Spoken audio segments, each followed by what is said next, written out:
Con el estreno de Running Man, El sobreviviente, llega la inevitable comparación con su versión de 1987, protagonizada por Arnold Schwarzenegger y dirigida por Paul Michael Glaser. Inspirada supuestamente del libro de Stephen King, publicado en su momento con el seudónimo de Richard Bachman, la película poco y nada tiene que ver con el original, excepto por haber tomado el título del libro y los nombres de varios personajes. Si quieres saber más, quédate que te explico la verdadera historia de todo este asunto. Como te darás cuenta, este video contendrá spoilers de las obras tratadas. The Running Man de los 80 no fue un éxito en los cines. De hecho, la producción de la película atravesó muchos problemas, como detallaremos, aunque luego tuvo un relativo éxito en la taquilla internacional y más tarde en el alquiler de video hogareño. Es por ello que algunos la consideran como una película de culto.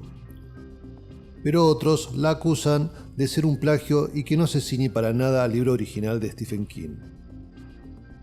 Con respecto al tema del plagio, la película en cuestión es la francesa Le Prix du Danger, dirigida por Yves Boisset en 1983, mientras que también hay gente que señala que bebe mucho del I Guerrieri del año 2072 de Lucio Fulci.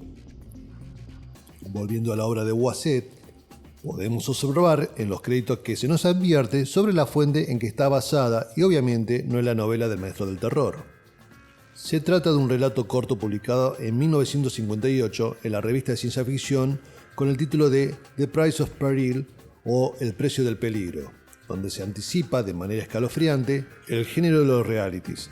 El autor de este cuento es Robert Sheckley. Nacido en Brooklyn, Nueva York, en julio de 1928, su carrera literaria comenzó en 1951 publicando cuentos en revistas de ciencia ficción, además de trabajar como guionista televisivo. Quiere decir entonces que conocía de primera mano este medio que empezaba a popularizarse en Estados Unidos y más tarde en el resto del mundo, y el poder que ejercía sobre las masas. En 1953 publica el relato corto La séptima víctima, que sería llevado en 1965 a la pantalla grande como La décima víctima, dirigida por Elio Petri, protagonizada por Marcello Mastroianni y Ursula Andrews. Y ya podemos comprobar la fascinación y el morbo que ejercen los medios de entretenimiento en el gran público. El propio Sheckley adaptó su relato para el guión cinematográfico y más tarde realizó una novelización con el homónimo título de la película. El filme es una combinación de sátira social con ciencia ficción, donde se burla del medio y sus patrocinadores publicitarios, en este caso el Teming. Y es que Sheckley era conocido por su estilo humorístico en sus relatos, un humor negro que no era para cualquiera. Una de sus obras más conocidas es Immortality Incorporation, publicada y finalista al Premio Literario Hugo como mejor novela, que perdería ante Un caso de inocencia de James Blish. Muchos críticos coinciden que la obra de Sheckley era superior no solo a la de Blish, sino al resto de los ternados, entre los que se encontraba Robert Heinlein y Paul Anderson, entre otros. Pero volviendo a su carrera literaria, en 1958 publica El precio del peligro. En esta historia tenemos como protagonista a Jim Reader, un hombre común que ha participado en varios programas televisivos donde la vida de los concursantes está en riesgo mortal. Y al decir hombre común, es porque el autor lo recalca a lo largo de todo el relato. Los programas para el público son atractivos porque quien participa es, entre comillas, uno de nosotros, un representante del pueblo. Es decir, en contraposición a atletas y especialistas de riesgos. 2 años atrás era un muchacho corpulento y simpático que trabajaba como ayudante de un camionero.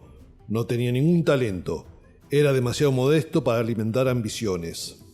Por insistencia de su jefe, es decir, el camionero, Reader se inscribe inocentemente en los programas de concurso con esta temática, y a pesar de los peligros que corre, los premios no son significativos en materia económica.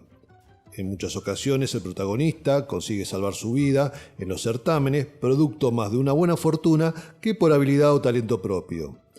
Esto es algo que contrapone al héroe clásico, en la cual muchos estudiosos de la obra del escritor mencionan que es una constante. Pero que quede claro, el factor suerte no funciona como un deus ex machina, sino como una burla al tipo de protagonismo que tienen la mayor parte de los personajes en esta clase de relatos. No hay nadie que se salve de la crítica mordaz del escritor. La explicación que da, por ejemplo, sobre la posibilidad de este tipo de concurso es que empezó con una ley aprobada por el Congreso denominada suicidio voluntario. Bajo una fachada sobre el respeto de la libre voluntad y autodeterminación, esta promulgación esconde un cínico interés que no solo la seguridad física, sino la vida propia de cualquier individuo, sea un profesional o aficionado, podía ponerse en riesgo en pos del entretenimiento de las masas. A lo largo de su odisea, Reader descubre la verdadera naturaleza humana.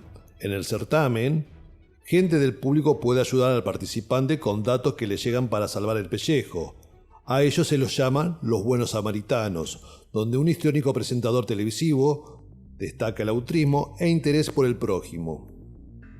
Pero en realidad todo a satisfacer su vanidad. Siempre se aclara que después de la ayuda dada, se los entrevistará y se les proporcionará una recompensa económica.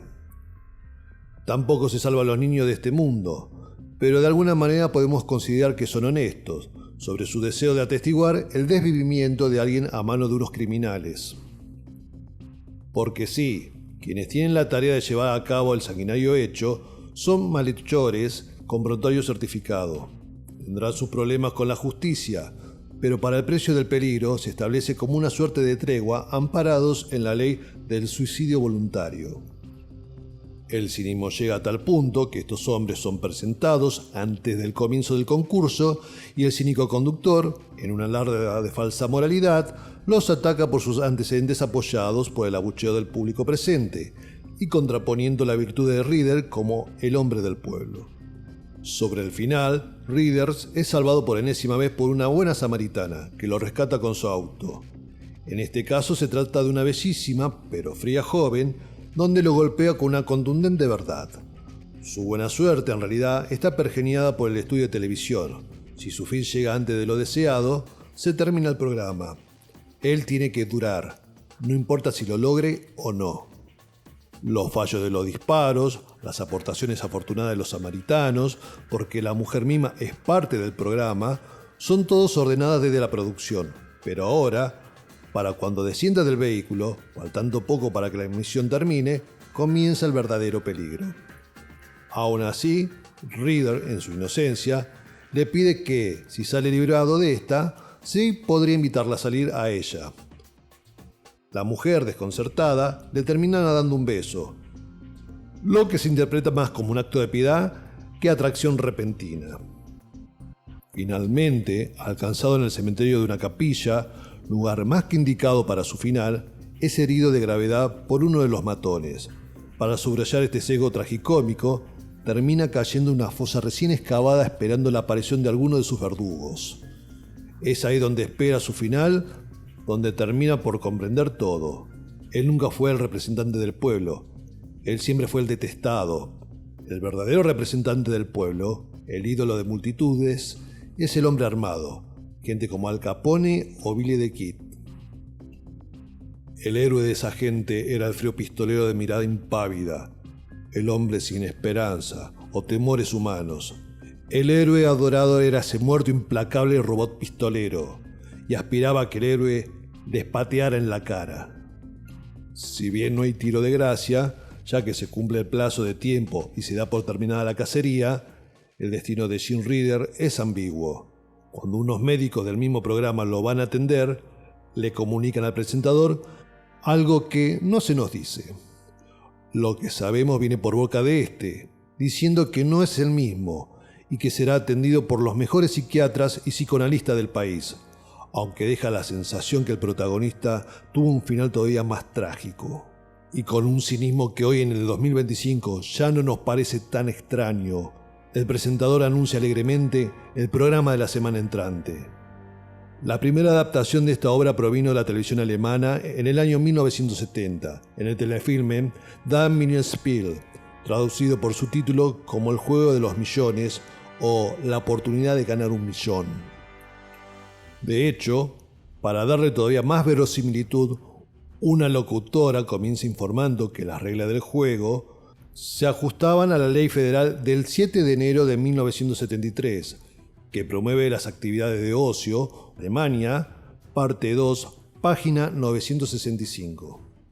A raíz de esto y de gente que veía comenzando el filme, se rumoreó que la emisora recibió muchas quejas de lo inhumano que era, pensando que se trataba de algo real, algo que Orson Welles estaría orgulloso.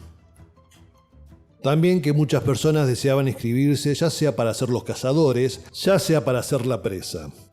Incluso una mujer quería anotar a su marido sin el conocimiento de este, para hacerlo partícipe, ya que su familia pasaba por una grave situación económica.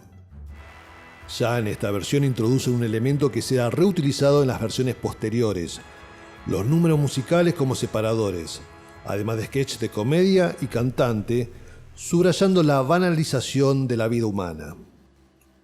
Pero lo más sobresaliente es que el programa es interrumpido por comerciales de la empresa Stabilit, por lo general de fuerte carga erótica, acaso sino también de un cínico humor negro. Este recurso de los cortes comerciales, que nos da un vistazo del contexto de la historia, sería utilizado por Paul Verhoeven para su película Robocop años después. Por un problema de derechos, el filme estuvo 30 años sin ser emitido. Ocurrió que la televisora tenía los derechos del libro, pero no la adaptación cinematográfica. Tras un fallo del Tribunal Superior de Frankfurt en 1977, la película estuvo en el limbo por décadas.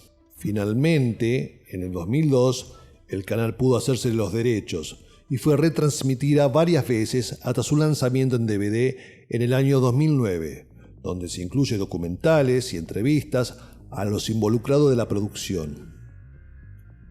En 1983 se estrena la producción franco-yugoslava de Esprit du Danger, protagonizada por Gerard Lanvin como el concursante y Michel Piccoli como el cínico presentador televisivo Frédéric Malière, haciendo una interpretación estupenda y tal como hicieron sus colegas germanos 13 años antes, los personajes fueron rebautizados con nombres galos. Como en el relato de Sheckley, mantiene la crítica mordaz de los medios, la publicidad y la deshumanización de la sociedad. Para resaltar en esta versión es que el carácter principal no es inocente. Intuye que hay algo turbio, si es que se puede decir eso, ya de por sí por la consigna del juego. Como ocurre en el relato original, el prota es salvado por una buena samaritana, que resulta en verdad estar vinculada al equipo de producción, y donde le ponen en tanto sobre la verdad de los samaritanos y los cazadores, que si respira es solo por los tiempos televisivos y la pauta publicitaria, pero lo cierto que será asesinado como sea, ya que nunca hubo posibilidad remota de ganar el concurso. Y como en esta versión el perseguido no tiene la inocencia del original, no va a haber nada de besos. Le grita a la mujer y advierte que jugará con sus propias reglas. Eso incluye que ahora pasa a ser el cazador. Uno a uno van cayendo la mayoría de sus acechadores ante el estupor del público y el conductor. Malière protesta explicando que las reglas del programa no autorizan que el perseguido tenga derecho a defenderse. Es secuestrado entonces Malière por el propio participante cuando llega al plató y obliga a la buena samaritana a contar la verdad y que le den su premio. Si bien en principio ella parece unirse a él, termina traicionándolo mientras los guardias logran reducirlo. La mujer explica al público que el concursante no está en sus cabales, pero se le dará toda la ayuda profesional que se le pueda brindar. Y mientras que el otro es trasladado a los gritos a una ambulancia que lo espera a las afueras, ella anuncia exultante que los próximos episodios serán más violentos ante el clamor del público desenfrenado. La película se rodó en París, Francia y Belgrado, Yugoslavia. Se buscó exteriores entre las dos ciudades donde se presentase una estética arquitectónica fría y amenazante. De esta versión, como se había dicho, conserva el elemento de los números musicales, más elaborados y coloridos, así también como los uniformes de los participantes. De hecho, la versión francesa hace un guiño a su par alemana, al principio donde el fondo se puede ver un camión con la inscripción Osnabrück, que fue el lugar de rodaje de la película para la televisión germana. Un año antes en Estados Unidos se publica la novela The Running Man, traducido en español como El Fugitivo, cuyo autor era un tal Richard Bachman. Pocos años después se descubriría que era el seudónimo que utilizaba Stephen King. Para cuando se publicó The Running Man, King ya tenía una carrera sólida como escritor. De hecho, ya se había adaptado y estrenado las versiones cinematográficas tal vez más famosas: Carrie, dirigida por Brian De Palma en 1976, y The Shining por Stanley Kubrick en 1980. El uso de este seudónimo, explicado por el propio King, es porque sus editores consideraron que estaba saturando el mercado editorial con varias obras suyas y decidieron descomprimir esta situación con la creación de Batman. Regresando a la obra, según refiere el autor en su libro autobiográfico Mientras escribo, le llevó el plazo de una semana de escritura, hecho considerable ya que según el primer borrador de una novela promedio suya, le lleva el plazo de 3 meses aproximadamente. Se especula que junto a The Long Wall son las 2 primeras novelas que escribió casi al cumplir los 20 años, por lo menos unas tempranas versiones de estas. Aunque había que añadir si también en ese momento estaba escribiendo los primeros relatos de The Dark Tower, que conformaría el primer libro de la saga, El Pistolero. Pero volviendo a The Running Man, según sus palabras del propio escritor, dice: es un libro escrito por un hombre joven que estaba enfadado, energético y obsesionado con el arte y la artesanía de escribir. Se nota en su estilo que recuerda mucho al de Shakespeare, mordaz y directo, sin muchos adornos y descripciones, un rasgo que le atribuyen y critican al escritor de Maine. Su personaje Ben Richards es el opuesto en la caracterización al de Sin Readers, cínico y para nada inocente, llevado a la acción no por sugerencia de un conocido, sino por desesperación. Su hijita de meses está gravemente enferma y necesita urgentemente el dinero. Es por ello que es llamativo al principio de la novela el trato cáustico que les da a los condescendientes integrantes del programa televisivo y su producción. Al estar aislado del exterior para pruebas y entrevistas, Richard es puro sarcasmo ante los entrevistadores, médicos y guardias de seguridad que se dirigen a él con un cinismo atroz. Además, otra diferencia que, a pesar de su formación básica en su educación, posee un coeficiente intelectual mayor a la media. Esto dicho en una escena de preselección donde informa, en una compilación de datos personales, que su IQ es de 128. Richard es un desempleado, padeciendo él y su familia una vida marginal. Al ser seleccionado, debe sobrevivir 30 días, cuando el récord está solo en 8, para ganar el premio de los $1.000 millones. Más adicionales para su familia por cada hora que logre permanecer vivo. En King no existen los buenos samaritanos. La población de los Estados Unidos tiene permitido darle casa para tener ellos su propio premio. Sumados a eso que hay un grupo de profesionales de asesinos, como en El precio del peligro, para exterminarlo. Richards en su vida se topa con gente que genuinamente está dispuesto a ayudarlo, además de saber cosas siniestras de la corporación que es dueña de la cadena y cómo usa esta para tontar a la población mientras hacen sus negocios turbios. Pero estos reales samaritanos pagan el precio, ya sea con su vida o convertirse también en fugitivos.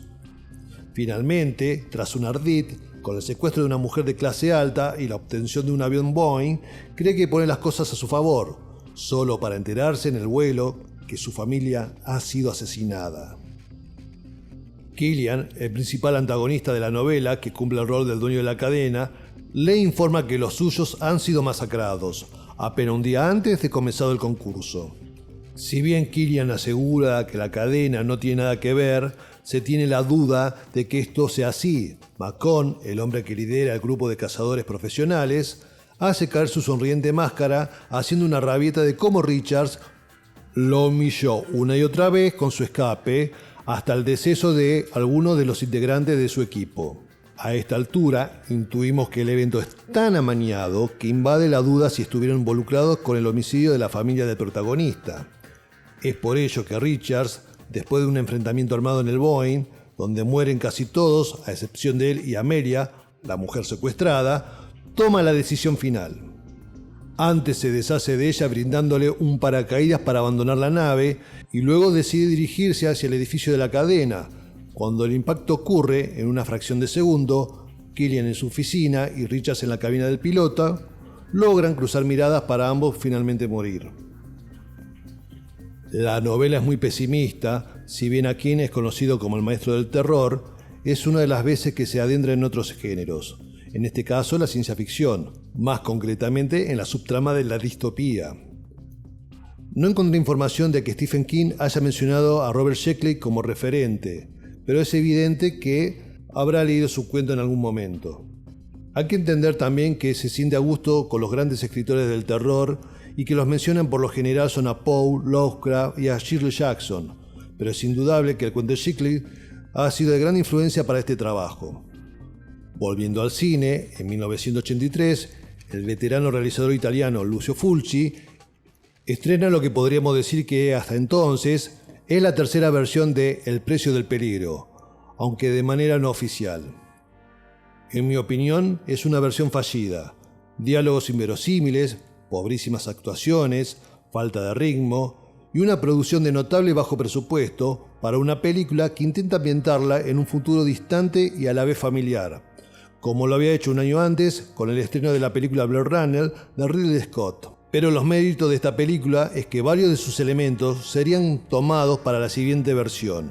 Especialmente es la dirección artística, en los diseños de los gladiadores y la iluminación característica del cine fulciano.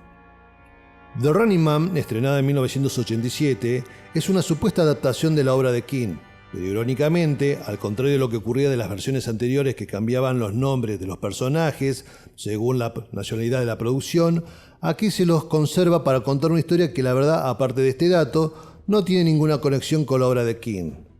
Los derechos del libro lo tenía el guionista Steven E. Souza, donde la historia cuenta que no sabía quién era en realidad Richard Bachman y por eso se sorprendió cuando el agente del escritor pidió una suma considerable siendo un autor casi ignoto. Al parecer le llegaron a informar, en parte la verdad del asunto, que Bachman era el seudónimo de alguien famoso, como lo comprobaría después. La adaptación fue ofrecida a directores como George P. Cosmatos y Andrew Davis, que comenzó a rodar la película, pero a la octava jornada fue despedido por pasarse del presupuesto. La ironía es que Davis años después dirigiría una remake de un programa televisivo de los 60 protagonizado por Harrison Ford y tenía el mismo título de la edición en español de la novela de Bachman, con una idea temática similar. Se trataba de El Fugitivo. Finalmente, The Running Man terminó dirigiéndola Paul Michael Glaser, actor conocido de la serie cómico-policial Starsky Hutch. Glaser venía de dirigir varios episodios de programas de TV y en que en su momento había sido la primera opción para ocupar el puesto de director. Sobre el argumento hay que decirlo, una mezcla de Le Plus du Danger y el Guerrieri de Fulci. De la primera toma sus estructuras y versiones arquetípicas de los personajes. De la versión italiana bebe mucho de la dirección de arte con el final optimista, en contraposición al oscuro de sus contrapartes alemán y francés, que está más en concordancia con el cuento. Ahora Ben Richards es un policía que se niega a disparar desde su helicóptero a civiles que se hallan asaltando en busca de alimento. Por esto es llevado a una prisión que con el tiempo logra escapar. De vuelta a la ciudad, logra ingresar al departamento de su hermano que no se halla en ese momento. Amber, la nueva ocupante y empleada de la cadena televisiva interpretada por María Conchita Alonso, sí, esa María Conchita Alonso. Y 5 especiales de Navidad de María Conchita Alonso. ¡Ay, qué escalofrío! Le informa contra su voluntad que el anterior inquilino fue llevado a un centro de detención. Viendo que corre más peligro del que suponía, decide irse utilizando a Amber como camuflaje para pasar como un matrimonio vacacionando, pero en un descuido en el aeropuerto, nuevamente es atrapado. Hola, si llegaste hasta acá y te gusta el video, dale un like. Y si no estás suscripto, puedes hacerlo activando el botón. Para notificaciones, no te olvides de activar la campanita. Siguiendo con la trama, Killian, viendo que los concursantes anteriores no duran mucho, le propone un trato a Richard dado su performance en los 2 escapes. Al principio se niega, pero es chantajeado por la vida de su ex compañero de prisión que también han sido recapturados.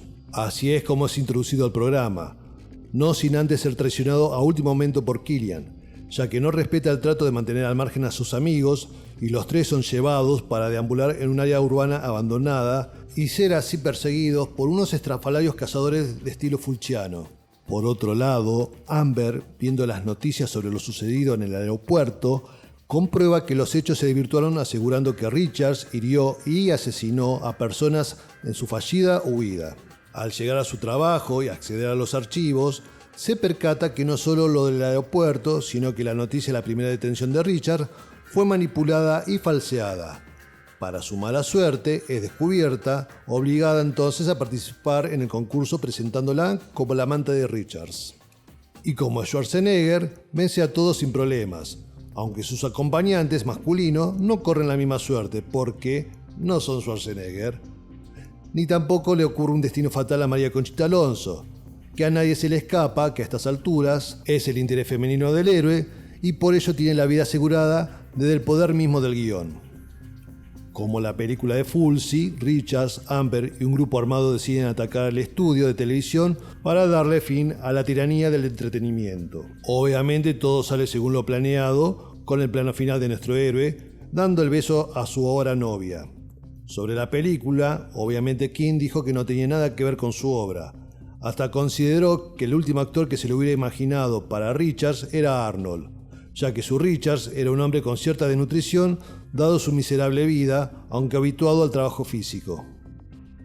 La recaudación de la película apenas cubrió los costos, $27 millones de unos 10 millones iniciales de presupuesto, lo que se consideró un fracaso, aunque esto aumentó considerablemente en la taquilla internacional dado el éxito de The Predator, de 1987 también. Además tuvo una significativa repercusión en el formato de alquiler de video hogareño, dándole según algunos estatus de culto. Pero finalizando este análisis, hay que hacer una reflexión sobre la versión de 1987, que es al fin y al cabo un producto de su época, donde teníamos actores de músculos hipertrofiados, de mirada torva y portando largas y pesadas armas haciendo fuego a todo lo que veían, algo que tiene su atractivo incluso hoy en día. Ya lo decía el propio Sheckley en la cita ya mencionada. El héroe de esa gente era el frío pistolero de mirada impávida.